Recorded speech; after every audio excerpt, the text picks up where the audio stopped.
नाहीये। गेल्या वेळेला याच भाजपने आपल्याबरोबर दगाबाजी केली आणि म्हणून आपल्याला महाविकास आघाडीचं सरकार स्थापन करावं लागलं।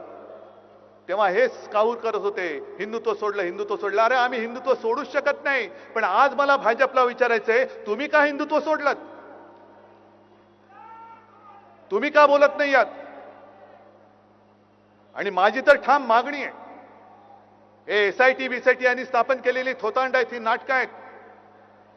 एक एक विषय निर्माण झाले का दुसरा विषय काढायचा की पहिला विषय लोक विसरून जातात आणि मग त्याचंच भांडवल करायचं। आणि त्यांना माहिती आहे लोकांची मेमरी ही जास्त दीर्घकालीन नसते।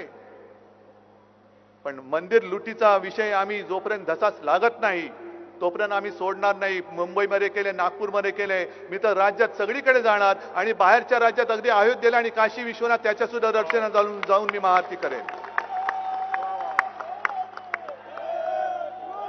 कारण हिंदुत्वाला जाग माझ्या वडिलांनी आणलं। होय, घराणेशाही म्हणा पाहिजे तर माझ्या वडिलांनी आणलेली आहे। त्यांनी जागा केलेला हिंदू तुम्हाला मी झोपू देणार नाही। आणि हे चौकशीची थेरं करू नका, चौकशीची नाटकं करू नका।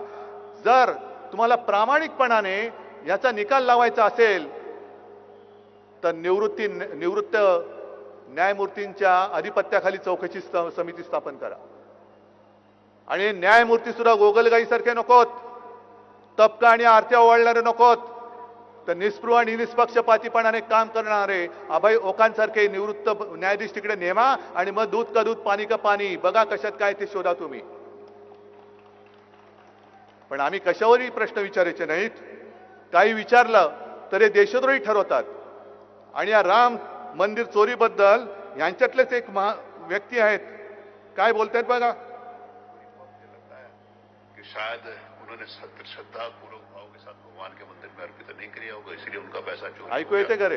हमारा पैसा चोरी नहीं हुआ, हमारा पैसा मंदिर में लगा है। और थोडक्यात सांगतो तुम्हाला, उत्तर प्रदेशचे हे विधानसभेचे अध्यक्ष आहेत सतीश महाना, आणि ते म्हणतायत की ज्यांनी सच्चे श्रद्धा काय भाव के साथ, म्हणजे श्रद्धेने ज्यांनी पैसे दिलेले नाहीत त्यांचे पैसे चोरीला गेलेत, आमचे पैसे तसेच आहेत। आणि ज्यांचे पैसे चोरीला गेलेत असं वाटत असेल त्यांना माझ्यासारखे करोडो लोक पैसे द्यायला तयार आहेत। राम मंदिर ही तुमच्या बापाची जागीर नाहीये। आम्ही सुद्धा राम भक्त आहोत आणि तुम्हाला सगळ्यांना लक्षात असेल